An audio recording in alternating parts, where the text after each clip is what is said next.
पालक आणि विद्यार्थ्यांसाठी ही महत्त्वाची बातमी। मुंबईतल्या आजच्या मराठा मोर्चाच्या पार्श्वभूमीवर शाळांना सुट्टी देण्यात आली आहे, त्याचबरोबर कॉलेजलाही सुट्टी देण्यात आली आहे। 11वीच्या प्रवेश प्रक्रियेची मुदत वाढवण्यात आली आहे। चौथ्या फेरीतील प्रवेशाचा आज शेवटचा दिवस आहे। मराठा मोर्चामुळे वाहतुकीचा प्रश्न निर्माण होण्याची शक्यता आहे, त्यामुळे ही मुदत आता परवापर्यंत वाढवण्यात आली आहे। मुलांचे हाल होऊ नयेत यासाठी खबरदारी म्हणून हा निर्णय घेण्यात आला आहे। सायन ते सीएसटी आणि वांद्रे ते चर्चगेट या दरम्यानच्या शाळा आणि कॉलेजेस बंद असणार आहेत। मुंबई शहरातल्या सुमारे 500 शाळा आज बंद आहेत, तर मुंबई उपनगरातल्या शाळा आणि कॉलेजेसना मात्र सुट्टी नाहीये।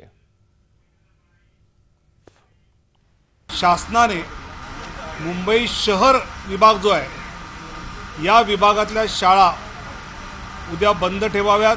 मुंबई उपनगर नाही, दादरपासून या बाजूला चर्चगेट विटीकडच्या बाजूला सीएसटीकडच्या बाजूला या भागातल्या शाळा उद्या सुट्टी देऊन उद्याचा दिवस नंतर केव्हा तरी कॉम्पेन्सेट केला जाईल।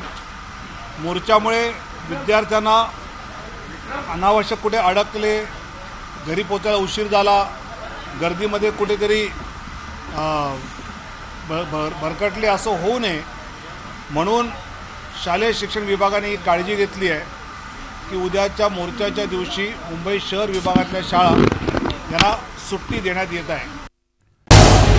झी 24 तास रहा एक पाऊल पुढे।